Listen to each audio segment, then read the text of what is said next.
মেয়ের পরীক্ষা হয়ে যাওয়ার পরে সেভাবে আর কোথাও বেরোনো হয়নি। তো হঠাৎ করেই ঠিক করলাম যে আমরা একটু মন্দারমণি যাব। রোববার রাত্রে ঠিক করলাম, আর সোমবার সকালবেলা এই যে গাড়ি করে চলে এসেছি কিন্তু প্রথমে এসপ্ল্যানেডে। আর এখান থেকে আমরা বাসের টিকিট কেটে নিয়েছিলাম, বাসে করে চলে গেছিলাম কিন্তু প্রথমে চাউলখোলা। আর আমরা গ্রিন লাইনের বাস বুক করেছিলাম। এই যে দেখো বাস একদম রাইট টাইম 7:30টায় চলে এসেছে এবং আমরা উঠেও পড়েছি। আর বাস কিন্তু তার একদম পারফেক্ট টাইমে ছেড়ে দিয়েছে। আর এই যে দেখো বাসটা কিন্তু প্রচণ্ড কমফোর্টেবল এবং অনেক বড়, ভেতরে সিটগুলো প্রচণ্ড কমফোর্টেবল। আর এই হোটেলটাতে দাঁড়িয়েছিল সকালের ব্রেকফাস্টের জন্য।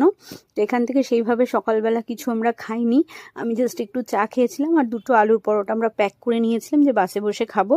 তারপরে একদম 11:30টার সময় কিন্তু বাস আমাদের নামিয়ে দিয়েছে চাউলখোলা মোড়ে। আর এখান থেকে কিন্তু আমরা একটা টোটো করে নিয়েছিলাম আমাদের হোটেলের উদ্দেশ্যে যাওয়ার জন্য।